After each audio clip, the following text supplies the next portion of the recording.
¿Verdad? Entonces sabemos que las clases van a empezar de 10:15 hacia las 11, ¿no? Bendecimos el nombre del Señor. 45 minutos. Y también las alabanzas, también lo mismo. Sí, gloria al Señor. Sí, amén. Amén. Si me permiten un poquitico aquí de adoración, gloria al Señor. Antes de yo empezar.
Gloria al Señor.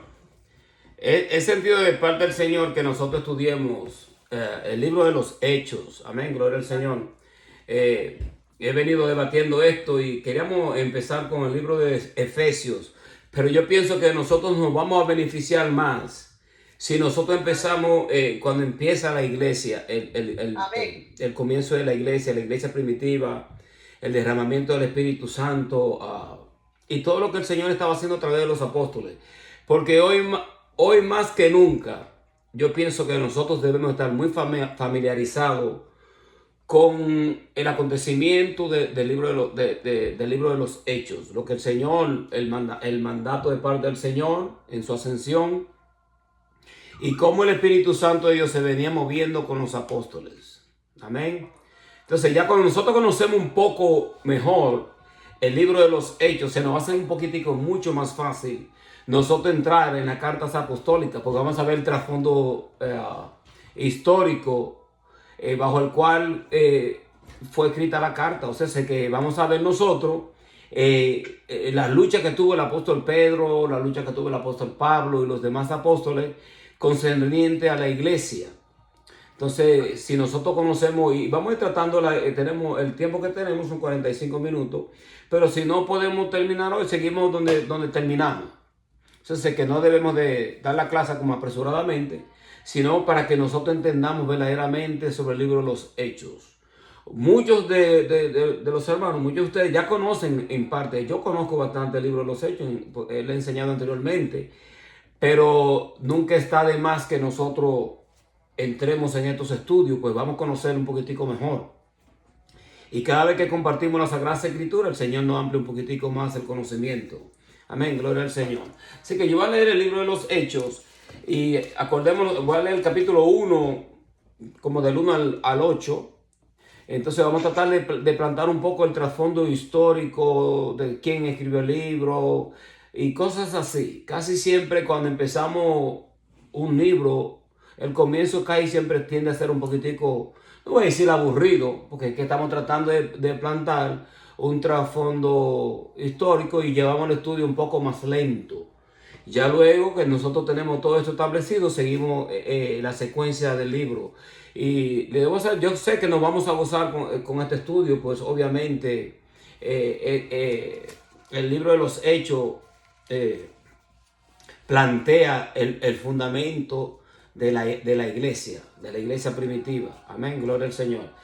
Y nosotros a través de esto vamos a poder ver nosotros en realidad que casi lo que están haciendo en su gran mayoría, muchas de estas iglesias están fuera del cuaderno bíblico. Y es por eso que nosotros debemos de conocer esto. Vamos a leer nosotros el libro de los Hechos, capítulo 1. Gloria al Señor. Hechos, capítulo 1. Y leo la palabra de Dios en el nombre del Padre, del Hijo y del Espíritu Santo.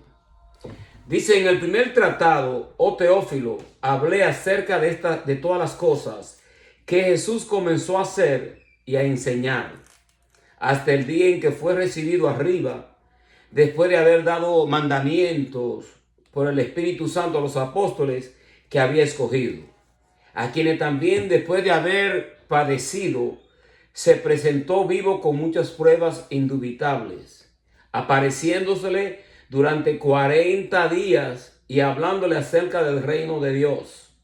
Y estando juntos, les mandó que no se fueran de Jerusalén, sino que esperasen la promesa del Padre, la cual les dijo: oísteis de mí. Porque Juan ciertamente bautizó con agua, mas vosotros seréis bautizados con el Espíritu Santo dentro de no muchos días.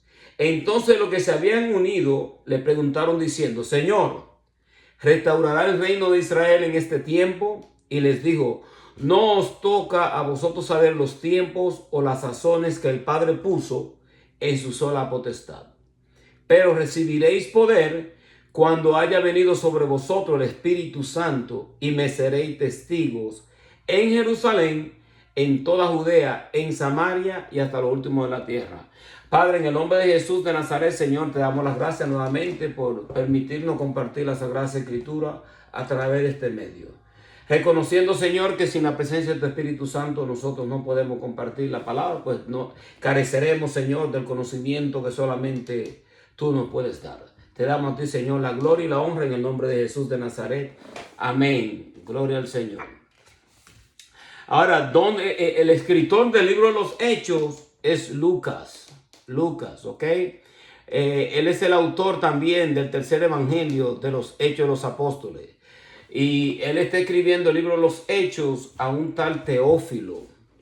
Cuando él abre el primer tratado, en el primer versículo que leemos nosotros, dice: en el primer tratado, oh Teófilo, hablé acerca de todas las cosas que Jesús comenzó a hacer y a enseñar. Él está hablando ahora del evangelio de Lucas, en el libro de Lucas, el cual escribió a este tal llamado Teófilo. Ahora miren lo que él dice en Lucas capítulo 1. Este es Lucas escribiendo. Lucas dice: puesto que ya muchos han tratado de poner en orden la historia de las cosas que entre nosotros ha sido ciertísima. ¿Se dan cuenta del superlativo que él usa? O sea, que no está hablando de cosas que como que estaban como en duda, que es lo que el enemigo anda buscando hacer en estos últimos tiempos, de poner las escrituras y la palabra de Dios como en tela de juicio y ponerla en duda. Mas sin embargo, estos apóstoles y estos seguidores del Señor, estos discípulos, hablaban con una certeza y una seguridad de que ellos fueron testigos de cosas que para ellos fueron ciertísimas, como dice Lucas. Estamos hablando aquí en el libro de Lucas. Esto es lo que él está escribiendo a Teófilo. ¿Ok? Ahora miren lo que él dice: puesto que ya muchos han tratado de poner en orden la historia de las cosas que entre nosotros han sido ciertísimas, tal como nos enseñaron lo que desde el principio lo vieron con sus ojos y fueron ministros de la palabra. Me ha parecido también a mí, después de haber investigado. Lucas es como un historiador. Él es el médico amado. Lucas es un hombre letrado, un hombre que conoce, ¿no? Y sabe, y dice que después de haber investigado con diligencia todas las cosas desde su origen, escribírtela por orden, oh excelentísimo Teófilo. Ahora, ¿quién era este Teófilo? Teófilo, y él escribe con el título excelentísimo. Una forma también que se utiliza en Hechos para dirigirse a los gobernadores romanos. Escuchen esto. Algunos intérpretes bíblicos han llegado a la conclusión de que se trataba de un funcionario romano que había sido iniciado en las enseñanzas de la iglesia, para quien Lucas ahora proporciona una narración. También Teófilo significa, porque casi siempre muchos de estos nombres tienen un significado. Teófilo significa amante de Dios o amado por Dios. Un tal San Ambrosio, debe ser uno de estos santos de la iglesia antigua, dice que San Ambrosio lo comentó diciendo: el evangelio está escrito para Teófilo, es decir, para alguien a quien Dios ama. Así que si amas a Dios, entonces está escrito para ti. Entonces, nosotros sabemos que aunque la palabra fue dirigida hacia un tal Teófilo, un hombre posiblemente que tenía este título de, posiblemente haya sido uno de estos gobernadores romanos que se había convertido, un funcionario romano, un hombre que llevaba este título por Lucas, le dice excelentísimo. Aunque haya sido escrito para él, nosotros sabemos que la palabra de Dios está escrito para nosotros, está escrita para el creyente, está escrita para todo aquel que quiera conocer acerca de Dios. Ahora, Lucas se dirige a este individuo y él está hablando ahora aquí en el libro de los Hechos. Él dice en el primer tratado, oh Teófilo, hablé acerca de todas las cosas que Jesús comenzó a hacer y a enseñar. Está en el libro de los Hechos, en el libro en el Evangelio. Ahora en el versículo 2 dice, hasta el día en que fue recibido arriba, después de haber dado mandamiento por el Espíritu Santo a los apóstoles que había escogido, a quienes también después de haber padecido, se presentó vivo con muchas pruebas. Y escuchen esta palabra, con muchas pruebas indubitables. En otras palabras, que no hay duda de lo que ellos estaban presentando y lo que del que el Señor se le había aparecido a ellos, apareciéndosele durante 40 días y hablándole acerca del reino de Dios. Ahora, ustedes se imaginan esto, ¿no? Porque uno puede decir, bueno, resucitó entre los muertos y ascendió a los cielos. Y ahí cualquiera persona en cierta forma podría poner cierta clase de duda. Pero para los apóstoles no había duda de que él había resucitado. Y más aún, si él está con ellos por un promedio de 40 días, después de haber resucitado, todavía él está con ellos por 40 días. Entonces, y sabemos que el Espíritu Santo de Dios desciende ya en el día de Pentecostés, que es donde se celebra la Pascua, la fiesta de las primicias. Pero nosotros sabemos que en el versículo 3 dice, a quienes también después de haber padecido, se presentó vivo con muchas pruebas indubitables, apareciéndoles durante 40 días y hablándole acerca del reino de Dios. Ahora, ustedes se imaginan, ustedes tener en su propia vista a nuestro Señor Jesucristo después de su resurrección. Esto es tremendo. Y esto lo tenemos nosotros aquí escrito en la palabra de Dios. Esta es la parte que a muchas personas se le hacen difícil de entender, pero si tú lees esto y nosotros creemos la palabra de Dios, nosotros también creemos que el Señor todavía está vivo y se sentó a la diestra de Dios Padre. Pero después de él haber resucitado, él está con ellos por un promedio de 40 días. Él está dándole instrucciones, hablándole acerca del reino de Dios. Luego lo dice cuando él asciende, que no se muevan de Jerusalén hasta que descienda la promesa. Entonces son 40 días y ellos están en oración, todos unidos, unánimes, esperando la promesa de parte de Dios. Ahora, hay un par de palabras que nosotros sabemos que el versículo clave en el libro de los Hechos, cuando nosotros compartimos la Sagrada Escritura, es el versículo 8. Porque en el versículo 8 dice, pero recibiréis poder cuando haya venido sobre vosotros el Espíritu Santo. Me seréis testigo en Jerusalén, en toda Judea, en Samaria y hasta lo último de la tierra. Ahora esta palabra poder viene del griego dunamis. De ahí que viene también la palabra dinamita. Pero esta palabra poder es un poder inherente. Se dice que es inherente de otra cosa o de una situación cuando forma estrecha e inseparablemente de ella. Es decir, cuando se corresponde con ella por su naturaleza misma de manera propia, no accidental. O sea, sé que el poder que ellos van a recibir es el mismo poder que estaba en Jesucristo. Es el poder que va a descender sobre ellos del Espíritu Santo. ¿Ok? Entonces, este poder le va a dar a ellos la capacidad, le va a dar a ellos la habilidad para ellos poder testificar con poder, hacer milagros y hacer prodigios. Este es el poder que ellos van a recibir. Bendecimos el nombre del Señor, que es la promesa del Espíritu Santo de Dios. Ahora, nosotros leemos en Marcos 5, 29 al 31. Dice, y enseguida la fuente de su sangre.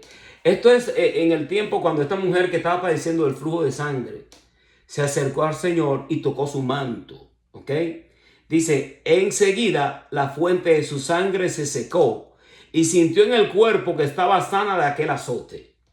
Luego Jesús, conociendo en sí mismo el poder que había salido de él, volviéndose a la multitud, dijo, ¿quién me ha tocado? Ha tocado mis vestidos. Sus discípulos le dijeron, ve que la multitud te aprieta y dice, ¿quién me ha tocado? O sea, el toque que él recibió de esta mujer fue un toque impactante. Pues del manto del Señor, dice que cuando ella tocó el manto del Señor, el Señor mismo sintió que poder había salido de él, o virtud. Fue una virtud y fue un poder para sanar.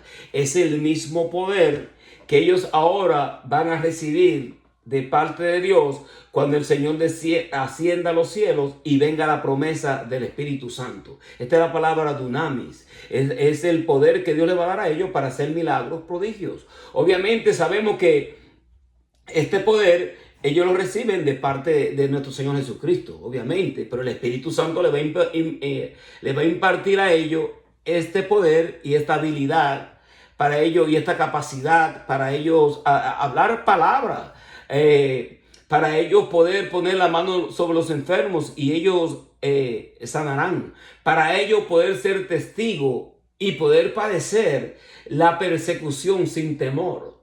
¿Se dan cuenta? O sea, se quieran ver los discípulos que nosotros vamos a ver en el libro de los Hechos, después que desciende el Espíritu Santo sobre ellos, no van a ser aquellos que cuando aparecieron la guardia, aparece la guardia de los judíos y arrestan al Señor en el huerto, que todos salen corriendo. Todos salen corriendo llenos de temor, que inclusive en la misma crucifixión solamente se encontraban la mujer, la madre de Jesús, María Magdalena, se encontraban las mujeres, y creo que Juan. Pero en su gran mayoría los otros discípulos estaban escondidos, estaban bajo el temor y bajo el miedo. O sea, sé que nosotros como cristianos podemos ser invadidos por el temor y por el miedo. Nos vamos a dar cuenta nosotros en el libro de los Hechos que el temor que invadió Pedro, el Pedro que nosotros vamos a ver ahora en el libro de los Hechos, no es el mismo Pedro que nosotros estamos viendo cuando niega al Señor 3 veces por el temor y por el miedo. ¿Se dan cuenta? Ahora miren, cuando el Señor le pregunta a los discípulos y dice, ¿quiénes dicen los hombres que yo soy? Entonces uno de ellos dice, bueno, tú eres, dicen muchos que tú eres Elías, que tú eres Juan el Bautista, pero Pedro le dice al Señor, tú eres el Hijo del Dios viviente. Entonces el Señor le dice a Pedro, bienaventurado eres, hijo de Jonás, porque no te lo reveló carne ni sangre, sino mi Padre que estás en los cielos. Tú eres Pedro, tú eres una piedra, y sobre esta petra, sobre esta roca, yo voy a edificar mi iglesia. El hecho de que Jesucristo es el Hijo de Dios. Esta es una parte muy importante, porque entonces el Señor también le dice a Pedro, a ti te voy a dar las llaves del reino. No es que Pedro tiene la llave allá en los cielos y que te abre la puerta y te deja entrar. Es la llave, era la autoridad que Dios le iba a impartir sobre Pedro, para Pedro ser testigo del Señor, para predicar la palabra con poder. Y hacer cosas que él anteriormente no iba a poder hacer. Nosotros vemos en el libro, en los evangelios, que Pedro era un hombre, podríamos decir, hay una palabra que nosotros usamos en el lenguaje latino, que Pedro era bien afrentado para ciertas cosas, pero nosotros sabemos que el Señor, cuando ya Pedro se llena del poder del Espíritu Santo de Dios, al igual que los otros discípulos, Pedro testifica del Señor con poder y con autoridad, en donde se convierten con más de 3,000 personas. Estamos viendo nosotros que en el libro de los Hechos se podrían dividir en dos partes. En la primera parte estamos viendo la iglesia primitiva con misiones locales. Ellos están concentrados mayormente en Jerusalén. Me seré testigo en Jerusalén, en Samaria y hasta los fines de la tierra. Ahora nosotros vemos en el libro de los Hechos, vamos a ver nosotros que en los primeros 12 capítulos, el personaje, podríamos decir, principal, aunque están los discípulos, está Pedro, es como quien encabeza las misiones locales en Jerusalén. Y vamos a ver a Pedro tomando este liderazgo, esta llave que Dios le dio al apóstol Pedro, cuando le dijo que Jesucristo era el Hijo del Dios viviente. Ahora, a partir del capítulo 13, al final del libro de los Hechos, la figura principal en su gran mayoría va a ser el apóstol Pablo. En los primeros 12 capítulos, Pablo no aparece. Aparece en el capítulo 9, cuando el apóstol Pablo empieza a perseguir a la iglesia. Y de ser un perseguidor de la iglesia, se va a convertir podríamos decir, en donde él va a ser perseguido por la misma causa que él perseguía. Él va a ser perseguido por la iglesia, va a recibir azote, va a enfrentar cárcel, y desde la cárcel nosotros vamos a ver que él va a recibir el evangelio de la gracia. Hubieron muchos de ellos que enfrentaron cárceles. El apóstol Pedro escribió cartas también, y el apóstol Pablo escribió la gran mayoría de las cartas apostólicas.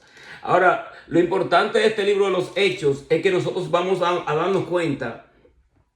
Y nosotros, aunque estamos aproximadamente ya como podríamos decir 2024 años desde el tiempo en donde el Señor padeció y ascendió a los cielos, pero cuando nosotros leemos el libro de los Hechos y empezamos nosotros a comparar lo que muchas de estas iglesias, megas iglesias, o iglesias que están totalmente torcidas en cuanto a su teología, en cuanto a su doctrina, en cuanto a su enseñanza, cuán lejos ellos se han alejado de las Sagradas Escrituras y de los principios. Nosotros no podemos hacer la iglesia de Jesucristo y nosotros poner la Biblia como en un plano secundario. O sea, que ponemos la Biblia a un lado, y entonces ya lo que diga el hombre o lo que diga la mujer es lo que va, no. Lo que debe ser lo que dice la Sagrada Escritura. Hay muchas personas que interpretan las Escrituras a su forma, pero si nosotros debemos de tratar de ser lo más ortodoxo que nosotros podamos en cuanto a las doctrinas. Porque esto es lo que está pasando hoy en día, que hoy en día están haciendo con la Biblia lo que la gente quiera hacer. Y muchas de estas personas, por cuanto tienen miles de seguidores y tienen miles de personas que lo siguen a ellos piensan que ellos tienen ahora la autoridad para hacer lo que les dé la gana con las Escrituras. Entonces, si en su gran mayoría muchas de estas iglesias se alejan de los principios bíblicos que nosotros tenemos, entonces nosotros mirándolos a ellos a través del cuaderno bíblico, podemos decir que ellos podrían estar un poco en el margen de la apostasía, o están enseñando un evangelio apóstata. Tú puedes tener miles de seguidores o miles de creyentes en tu iglesia, pero si no están siguiendo lo que la Sagrada Escritura y los mandamientos del Señor, entonces no podríamos nosotros decir que porque ellos, entre comillas, estén supuestamente adorando a Jesús, entonces adoran a Jesús, pero entonces están alejados del cuaderno bíblico. Entonces no podríamos nosotros decir que es la iglesia de Cristo. ¿Se dan cuenta? Se le hace más fácil a uno digerir ciertas cosas y en cierta forma tolerarlo. Bueno, ellos dicen, están ahí, se están gozando. Se están gozando y tienen una reunión social y están disfrutando, pero hay que tener muy en cuenta lo que ellos están enseñando y lo que se está viendo a través de las Escrituras, porque esto es lo que nosotros vamos a ver en el libro de los Hechos. Ahora fíjense, en Lucas 6, 18 al 19, dice: los que habían sido atormentados de espíritus inmundos eran sanados, y toda la gente procuraba tocarle, porque poder salía de él y sanaba a todos. Entonces, que en el libro de los Hechos nosotros no vemos a estos discípulos inventándose un milagro, estrechándole la mano a una persona y que mira que cómo se pone la mano del mismo tamaño, y uno que tiene un pie más largo que otro, mira, se ponen los dos pies del mismo tamaño, y empiezan a inventarse unos milagros que nosotros no lo vemos en la Biblia. Y nosotros sabemos que la iglesia de Jesucristo, la que tiene los dones del Espíritu Santo y tiene el don de discernimiento de espíritu, no va a ser engañada por estos supuestos milagros que muchos de estos evangelistas y muchos de estos predicadores de hoy en día han utilizado estos falsos milagros para engañar a los creyentes que carecen de conocimiento. El libro de Joel, él dice la palabra de Dios, que mi pueblo perece por falta de conocimiento. Nosotros debemos de llenarnos del conocimiento de Cristo y llenarnos del conocimiento de la Sagrada Escritura. Porque el enemigo va a seguir atacando fuertemente lo que ya está establecido y lo que ya está escrito. Porque cuando el enemigo juega con la Biblia y empiezan ellos a buscarle faltas por aquí, faltas por allá, y sacamos este texto de aquí y hacemos otras cosas, entonces ahora el enemigo, las personas pueden como manipular un poquitico mejor a las multitudes. ¿Se dan cuenta?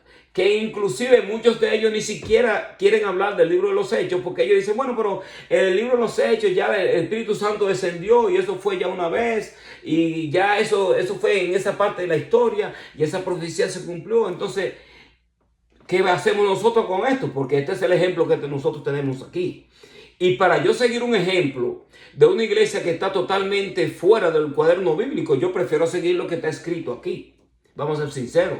Y si nosotros conocemos lo que está escrito, nosotros vamos a mirar, porque nosotros no somos, Dios no nos creó a nosotros como unos robots, sino que Dios nos dio a nosotros razonamiento. Cada uno de nosotros tiene un razonamiento, tiene un libre albedrío, tiene una capacidad, tiene inteligencia para leer su Biblia, para entender y para ver lo que dice la Sagrada Escritura y comparar si lo que se está enseñando va o no. Si no va, si el predicador o el maestro se equivocó, bueno, cometió un error. Porque el cometer error es el ser humano. Pero nosotros vemos que en estos últimos tiempos la gente, por ejemplo, si un profeta te sigue hablando regularmente de ciertas profecías que no se cumplen, entonces tú eres un falso profeta. No podemos decir que eres un profeta verídico cuando tus profecías no se están cumpliendo. Ahora, ¿cuál es el hecho de estar profetizando cosas que ya nosotros a veces, en su gran mayoría, ya tenemos la palabra profética más segura, como dice el apóstol Pedro, a la cual nosotros tenemos que estar mirando, observando en vigencia como una antorcha que alumbra en un lugar oscuro hasta que esclarezca el día de la mañana? Tenemos escrito. Ahora, en el Antiguo Testamento hacían falta los profetas. En el Nuevo Testamento todavía hay personas que Dios usaba en la profecía, claro que sí. Pero las personas, los reyes consultaban a los profetas si tenían que ir a la guerra. Y muchas veces el profeta aparecía y amonestaba al rey y le decía, mira, esto y esto te dice el Señor. Como lo hizo Natán. Natán con David le dijo, no, y le cuenta una parábola. Y en la parábola que él le cuenta a David, que ya todos las conocemos, él le dijo, ese hombre eres tú. Tú eres el que hiciste esto y esto y esto. Y ahí aparece el profeta. Ahora nosotros tenemos la palabra, consideren esta palabra como el libro profético, claro que sí. Esta es una de las cualidades más poderosas que tiene la Biblia. Es su característica, su cualidad profética, que no la tiene ninguno de estos otros libros, ya sea el Corán, ya sea en el libro del Buda, o todos estos libros que ellos consideran que son sagrados, no sé quién lo escribió, pero que ellos lo utilizan y dicen que estos escritos también son de Dios. Que inclusive muchas de las personas que han escrito libros han creído o han considerado como que sus escritos están a la par como la Biblia. No. Joseph Smith, el de los mormones, ese libro no está a nivel de la Biblia, es un libro torcido, tergiversado. Los testigos de Jehová que hicieron su propia Biblia. Y hay parte de la Biblia que es verdad y hay otros textos que ellos manipularon que no choquen con su doctrina. ¿Se dan cuenta? Y es por eso que nosotros, cuando empecemos ahora a estudiar el libro de los Hechos, poco a poco nos vamos a dar cuenta cuán torcidas están en su gran mayoría muchas de estas iglesias. Miren, dice, toda la gente procuraba tocarle porque poder salía de él y sanaba todo. Entonces este es el mismo poder que van a ejercer los discípulos. El Señor le dijo a ellos, ustedes cosas mayores que yo hice, ustedes van a hacer. ¿Se dan cuenta? Pero nosotros tenemos que reconocer que aunque el Señor dijo eso, el poder del hombre es limitado. Es limitado. Porque ninguno han caminado sobre el agua. El único que caminó sobre el agua fue el Señor. Y Pedro trató y caminó un ratico y ya luego conocemos nosotros la historia. Ahora este poder va a descender sobre ellos y estos hombres se van a convertir, en vez de ser 12 ovejitas, se van a convertir prácticamente, podríamos decir nosotros, en 12 leones del evangelio. Ahora fíjense, en Efesios 1:19 dice y cuál la supereminente grandeza de su poder para con nosotros, lo que creemos según la operación del poder de su fuerza. Lo que creemos según la operación del poder de su fuerza. O sea, si nosotros creemos que tenemos el poder, pero el poder no es nuestro, el poder es de Él. Él nos ha otorgado a nosotros este privilegio y este poder a través de la presencia del Espíritu Santo de Dios. Ahora dice el Señor, separado de mí, nada podéis hacer. Tú puedes ser un gran evangelista que tiene poder y autoridad y Dios te usa y tú empiezas a sanar a los enfermos y ciertas cosas, pues si te separa de Dios, ¿va a tener el mismo poder? No, no lo creo. Obviamente el Espíritu Santo de Dios se contricta y no va a fluir lo que fluía anteriormente. Esta es la situación, que nosotros, separados de Él, nosotros no podemos hacer nada. Miren cómo el apóstol Pablo habla del poder que él había recibido de parte de Dios. Dice, la cual supereminente grandeza de su poder, no del poder mío, de su poder. Para con nosotros lo que creemos, según la operación del poder de su fuerza. Oye, y tú escuchas ciertas personas que son famosas, que tienen mansiones. Un tal Duplantis, por ahí dice él, que él estaba en oración y empezó a hablar con el Señor estaba triste y él empieza a comentar como que él estaba dando consejería al Señor. Él estaba aconsejando al Señor porque el Señor dijo que estaba triste y como que cuando él terminó de hablar con el Señor se sentía mejor. Pero ¿qué clase de soberbia es esa? Sino el Espíritu Santo es nuestro consolador. Él es quien nos consuela a nosotros. Cuando nosotros estamos deprimidos, estamos padeciendo ciertas situaciones que están como fuera de nuestro control, que está afectando posiblemente aún nuestra vida cristiana. Entonces, este Espíritu Santo, la persona del Espíritu Santo, que no es una persona como nosotros, obviamente, no es que yo vea el Espíritu, tú no vas a ver el Espíritu Santo. El Espíritu Santo es el Espíritu de Dios.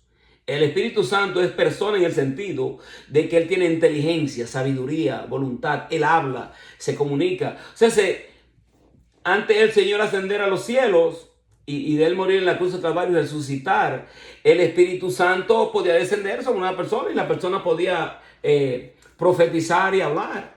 Pero ahora, ahora nosotros aceptamos al Señor en nuestro corazón y el Espíritu Santo viene a morar dentro de nosotros. Él va a estar dentro y Él va a estar sobre nosotros. Él va a ser como una especie como de guardián y Él va a ser como nuestro pastor. Él no va a pastorear. Tú no te puedes separar de Dios. Porque donde quiera que tú estás, Él va a estar dentro de ti. Ya tú, o sea, que nosotros no podemos invalidar ese pacto que nosotros hicimos con el Señor cuando le aceptamos a Él y aceptamos su sangre. El pacto con la sangre de Cristo no fue un pacto con sangre de toros, ni 1000 toros. Tenía que ser la sangre del Hijo de Dios. Tenía que ser una sangre divina. Una sangre que pudiera pagar el precio y que pudiera hacer la expiación que la ira que Dios tiene sobre el pecado. O sea, que esta sangre de Cristo divina, esta sangre, obviamente, como nosotros fuimos creados a imagen y a semejanza de Dios, Dios tenía que usar la sangre de su Hijo. No podía ser otra persona. Tenía que ser la sangre de su Hijo. Bendecimos el nombre del Señor. Estamos aquí, hermana. Amén. Amén, gloria al Señor. Ahora miren esto. Entonces, esta raíz de la palabra que estoy yo tratando, le he venido hablando de esta palabra, de este poder, es la raíz duna. Dice, tiene el significado de ser capaz, tener la habilidad. Uno que ejercita dominio y autoridad para hacer milagros y prodigios. Este es el poder que Dios le va a dar a ellos. ¿Ok? Ellos van a tener la habilidad, el dominio, la autoridad para hacer milagros y prodigios, que proviene de Dios, inherente en Jesús y dado por el Espíritu Santo a sus testigos y embajadores. O sea, esta palabra, este poder estaba en Cristo, pero aún Jesucristo tenía el poder. Jesucristo fue movido, si nosotros leemos el libro de Lucas también, donde dice que Jesucristo se movía bajo el poder del Espíritu Santo. ¿Okay? Porque Jesucristo nos dejó el ejemplo de cuán dependiente nosotros tenemos que estar de la presencia de Dios y de su Santo Espíritu. Nosotros no podemos movilizarnos solamente bajo el intelecto. Porque yo puedo tener Biblia y conozco ciertas partes de la Biblia y leo y tú puedes leer ciertos libros, pero yo no puedo estar como autosuficiente en cuanto al conocimiento, porque la Biblia no es igual a cualquier otro libro. La Biblia es la revelación del Espíritu Santo, la revelación de Dios para el ser humano. Necesitamos que Él nos llene, que Él nos ilumine, que es lo que Él nos quiere iluminar o hablar a través de esto, porque lo podemos entender en parte, pero hay misterios que no lo vamos a entender. Entonces, nosotros estamos viendo que en estos últimos tiempos muchas personas que han adquirido cierto conocimiento se han ido alejando del cuaderno bíblico, porque ya ellos dicen, bueno, ya yo conozco esto, y entonces empiezan ellos a elaborar lo que ellos piensan y todas estas cosas, pero ¿de qué vale? Entonces, lo importante es que nosotros recibamos el conocimiento de Dios, porque la Biblia dice, la fe viene por el oír y el oír de la palabra de Dios. Si yo no estoy escuchando palabra de Dios, ¿cómo mi fe se va a poner firme? ¿Cómo mi fe se va a aumentar? O sea, nosotros tenemos que estar escuchando la palabra de Dios y una interpretación que esté cerca, lo más cerca que podamos nosotros hacerla del texto original de lo que Dios habló. Bendecimos el nombre del Señor. Ahora hay otra palabra en este texto. Dice, pero recibiréis poder cuando haya venido sobre vosotros el Espíritu Santo. Me seréis testigos en Jerusalén, en toda Judea, en Samaria y hasta lo último de la tierra. Ahora, esta palabra testigo, el testigo en el griego es martus. Literalmente significa, o sea, un testigo. El martus literalmente significa uno que se acuerda o tiene memoria, uno que tiene información o conocimiento, traer a la luz, confirmar, uno que anuncia la verdad del evangelio. También esta palabra designa a aquellos que han sufrido muerte como consecuencia de confesar a Cristo. Y se dan cuenta que todos los discípulos murieron bajo el martirio, fueron mártires. Y no solamente los discípulos de la iglesia primitiva, sino que a través de la historia, la iglesia de Jesucristo, aquellos que confiesan el nombre de Cristo, van a ser perseguidos. El Señor dijo, mira, en el mundo tendréis aflicción, pero confiad en mí que yo he vencido al mundo. Por mi nombre seréis perseguidos, seré aborrecido de la gente por causa de mi nombre, porque yo no vine a traer paz, yo vine a traer espada. Los miembros de tu familia serán tus primeros enemigos. Entonces, si a ti te enseñan un evangelio que dice, bueno, tú ven a los pies de Cristo, porque hay muchas personas que para que tú vengas a los pies de Cristo y para ellos decir que se ganaron alma para Cristo, a veces tuercen las escrituras y le mienten a la gente. No, tú aceptas a Cristo, yo te voy a decir la verdad, mira, la Biblia dice esto, no es para asustarte, pero tú te has constituido ahora un hijo de Dios.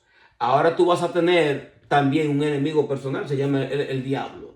El diablo va a tratar de zarandearte, de sacudirte, de tratar de sacarte de los caminos de Dios. Y esto va a ser una lucha constante. Esto no termina hasta que nosotros muramos. Entonces, en esta palabra de testigo es el martus, uno que anuncia la verdad del evangelio. Esta palabra designa a aquellos que han sufrido muerte como consecuencia de confesar a Cristo. Testificar enfáticamente. Uno que posee evidencia de la verdad de algo. En este caso, la verdad del evangelio de Jesucristo. Muchos de nosotros tenemos la evidencia. Sí, ¿cuál es la evidencia? Nuestro testimonio. Somos testigos, hemos sido testigos, no lo vimos a ellos como lo vieron los discípulos, pero a través de la persona del Espíritu Santo, ella nos confirma a nosotros que nosotros ahora lo hemos recibido en nuestro corazón y ahora nosotros vamos a ser testigos de Él. Mira lo que Él hizo por mí. Y a muchas personas el Señor lo ha sacado del fango cenagoso, lo ha sacado de las drogas, al Señor le ha hecho unos milagros potentísimos en personas que están en la cárcel. Muchas personas de las que están en la cárcel y han aceptado a Cristo en su corazón están más libres que los que están afuera. Este es el gran poder de la palabra de Dios y del hecho de que nosotros ahora podemos ser testigos del Señor. Y dices, me seré testigo en Jerusalén. Bueno, en los miembros de tu familia, en los de tu alrededor, van a reconocer que verdaderamente ahora tú eres un testigo de Cristo y que tú has recibido a Cristo y tu vida ha cambiado. Luego en toda Judea, en Samaria, hasta los fines de la tierra. Entonces nosotros vamos a ver esto en el libro de los Hechos, cómo el poder de Dios desciende sobre ellos. Ellos van a estar unánimes juntos, ¿ok? Ahora acuérdense que ellos tienen 40 días, están siendo ellos ahora instruidos por el Señor después de Él haber muerto y resucitado. Pero esto es glorioso. Usted póngase a darle mente a eso. Porque bueno, que Él resucitó y en 2 días y 3 días se fue para el cielo. Pero no, Él quedó por 40 días. Entonces que ahí dándole a ellos instrucciones en cuanto al reino. Oye, qué seminario. Es un tremendo seminario teológico este. Este es la mejor universidad. 40 días con Él ahí, recibiendo información en cuanto a todas estas cosas. Y que nosotros sabemos que en la Biblia no relata muchas cosas. Ahora nosotros tenemos que tener cuidado cuando nos vamos fuera de lo que está escrito. Pero lo que tenemos escrito aquí fue lo que Dios permitió que tuviese escrito para que nosotros no torzamos el conocimiento. Porque vamos a ser sinceros, el enemigo es bien sutil para torcer lo que ya nosotros tenemos escrito. Ya para ir concluyendo, le voy a leer un par de textos bíblicos. Apocalipsis 2:13 dice: yo conozco tus obras donde moras, donde está el trono de Satanás, pero retiene mi nombre y no has negado mi fe. Ni aun en los días en que Antipas, mi testigo, aquí está la palabra, mi testigo fiel, fue muerto entre vosotros donde mora Satanás. O sea, se le dieron muerte a este testigo fiel del Señor. Esto lo está hablando Juan, que si no me equivoco, la iglesia de Tiatira. O sea, se le dieron muerte a este testigo. Este testigo es un mártir también. Ahora, nosotros vemos que hoy en día la gente, wow, y dicen, bueno, si tú estás siendo como perseguido, o si tú pasas como ciertas cosas dentro de tu vida cristiana, lo primero que ellos tratan de imaginar, pues algún pecado que tú cometiste, alguna falta. Y por esta falta por este pecado, por esta transgresión que tú cometiste, tú estás padeciendo todas estas cosas. Pero no todo el tiempo es el caso. Muchas veces el caso es que Dios ha aceptado nuestra vida como un holocausto y Dios ha recibido nuestra vida como grata. ¿Qué hicieron los discípulos para padecer tales martirios? Excepto que ellos estaban predicando y confesando a Cristo como el Mesías y fueron perseguidos y fueron puestos presos. Romanos 1:9, porque testigo me es Dios a quien sirvo en mi espíritu, en el evangelio de su Hijo, de que sin cesar hago mención de vosotros siempre en mis oraciones, porque testigo me es Dios. O sea, Dios tiene la evidencia de que yo ahora soy parte de su reino. Bendecimos el nombre del Señor. De nuevo en Filipenses 1:8 dice, porque Dios me es testigo de cómo os amo a todos vosotros con el extrañable amor de Jesucristo. Entonces, cuando hablamos de testigo, estamos hablando de uno que tiene la evidencia de la verdad de algo. Bendecimos el nombre del Señor. Así que en este libro de los Hechos, nosotros poco a poco vamos a ir entrando en el libro de los Hechos, el trasfondo histórico y el propósito y muchas cosas que posiblemente nosotros, porque cuando usted lee el libro, y usted solamente lo lee, pero no lo lee detenidamente para ver ciertas cosas, es posible que usted no vea lo que a través de este estudio nosotros podamos ir viendo. Poco a poco vamos a ir compartiendo el libro de los Hechos. Y ya luego cuando usted abra una carta, ya sea la carta de los Corintios, la carta de Gálatas o cualquier carta que usted abra, ya usted tendrá como este trasfondo histórico de lo que estaba pasando en la iglesia y va a entender la carta mejor. Bendecimos el nombre del Señor. Así que, hermano, que Dios me lo bendiga a todos en este día. Padre, en el nombre de Jesús de Nazaret, Señor, te adoramos, Señor, te bendecimos y te glorificamos. Y te damos las gracias, Señor, por habernos permitido compartir esta enseñanza bíblica a través de este medio. Recibe, Señor, la gloria y la honra en el nombre de Jesús de Nazaret. Amén. Gloria al Señor.